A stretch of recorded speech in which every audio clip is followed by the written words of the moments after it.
Okay guys, today we are going to be making one of our chocolate cake mixes that we sell at the shop.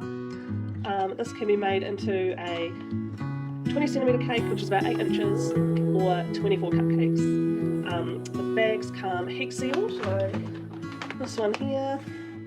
So if you have a couple in the pantry, always handy to just have some ready to go for emergencies. So just pull off the heat sealed top bit and you're ready to go. So today we're doing our chocolate one. I'll show you the back. So it has what you need, a really clear, simple method. All that's in here is sugar, flour, cocoa, baking powder, baking soda and salt. And you just need to add milk, eggs, oil and vanilla if you want. And a bit of water. So really easy, super handy to have in your pantry. So let's get started.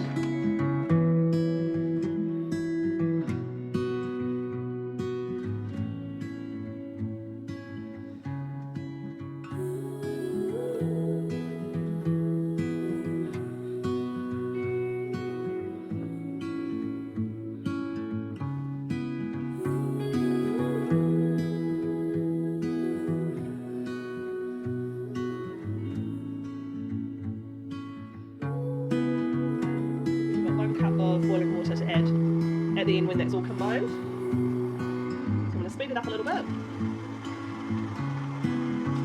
I'm just going to give the sides a little scrape. Give it another mix on high for just 30 seconds or so.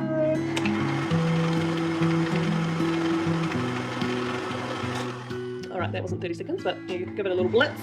Now on low, I'm going to add the 1 cup of water. Now this is a really runny batter, so don't think you've done something wrong.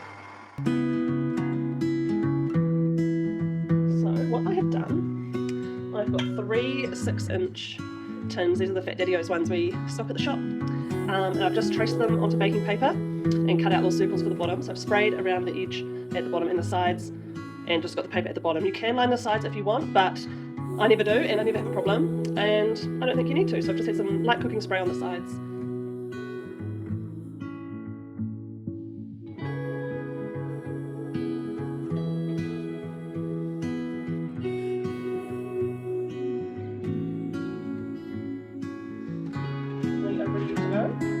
Preheated the oven to 180 and we're going to pop them in for 45 minutes and see how they come out. Here are our cakes out of the oven. They were about 900 grams of batter into a 6-inch tin and they haven't overflowed, which is perfect. They're slightly domed, so I'm going to top them when they've cooled down.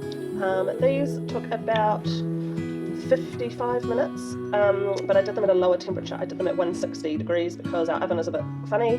And they're perfect, so I'm going to cool them for about 10-15 minutes in the tin and then tip them out onto a rack to cool fully.